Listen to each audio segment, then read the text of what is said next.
wabarakatuh. Pada hari ini Kamis tanggal 19 bulan Desember tahun 2024, kelompok Tani Jaya, Desa Sumberkatimoho, Kecamatan Kerejengan, Kabupaten Probolinggo sedang melakukan penanaman padi pakai mesin tanam.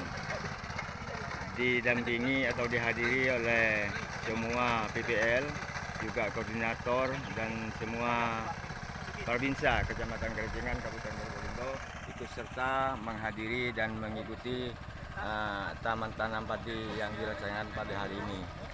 Dengan adanya mesin tanam padi ini, karena kurangnya tenaga tanam, sehingga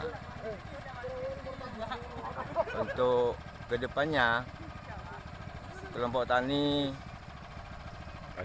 Jaya, Desa Sumberkatimoho, Kecamatan Kerejengan, Kabupaten Probolinggo ini mohon kepada Mentan diadakan penambahan mesin tanam.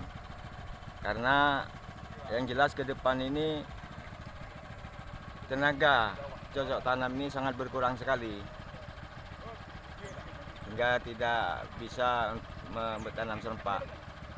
Dari itu sekali lagi saya mohon bantuannya untuk diadakan penambahan mesin tanam padi.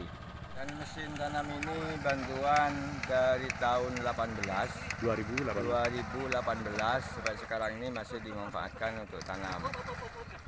Terima kasih pada dinas, utamanya pada Bapak PPL yang telah membantu kami atau petani kami, sehingga petani Desa Sumberkatimoho ini bisa tanam serempak karena dengan adanya mesin tanam. Namun dengan adanya kekurangan tenaga tanam, saya mohon bantuannya untuk ada penambahan. Terima kasih. Assalamualaikum warahmatullahi wabarakatuh.